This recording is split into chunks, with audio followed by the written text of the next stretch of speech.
thousands of people gathered in Tbilisi, angry at what they called the Russian law.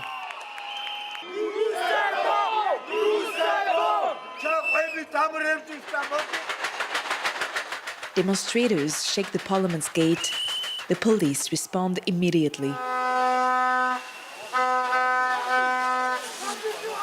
They want to make us afraid of them, but they can't because we are power, we are Gen Z, we are new generation of this country. We are so strong, and this is the answer of the government, and they are afraid of us.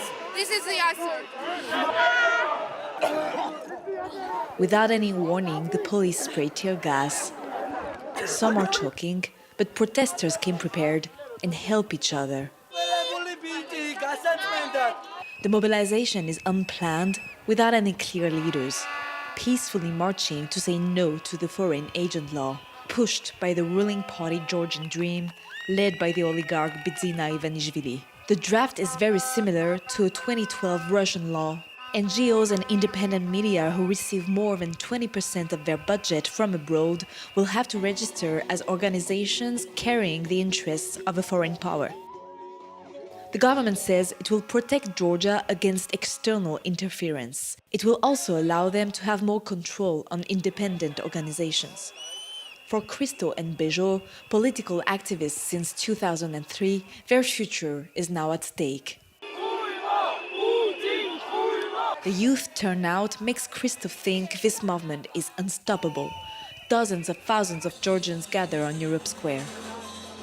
We people, we are not afraid. This government is trying to frighten us.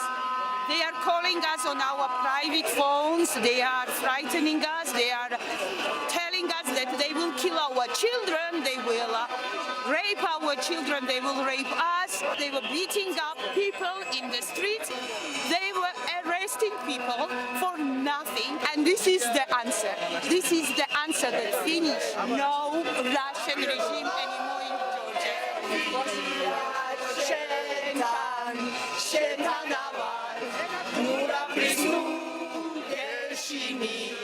The movement is the largest the country has seen in recent years. Our aim is to show that we're overall a peaceful bunch, but there has to be a lot of us. I'm not sure how far they'll go. If they can't manage, then they'd have to call the Russians. And if they call the Russians, things will take on a completely different dimension. If they call the Russians, in that case, these robocops, the police, all of them will come over to our side. That's what I assume. And we have to be at least psychologically ready for this. They can always let Russian troops in. And next level. It's next level, yeah. If they really start shooting, we also hope that in this case, we will have more support from the West. Alone, of course, we will not survive. Mobilization may be strong in the capital city, but for the sociologist, public opinion remains divided. More than 80% of the country wants to join the EU, but government advocates against Brussels through its public broadcasts, widely watched in the countryside. People who are for the law and who don't have opinion are relatively either less informed or support the law because they support the government. If we ask support of Russia as opposed to support to European Union, it's very, very low. If we ask whether we want to be opposed to Russia, it's a little bit high. So people fear Russia more than they support it. On April 13th, it took 64 seconds for the Parliament's legal committee to approve the bill during the third reading, opening the way for the approval of the law. Tired but determined demonstrators remain hopeful. The point here is to show the government that our reaction will not be accepting it.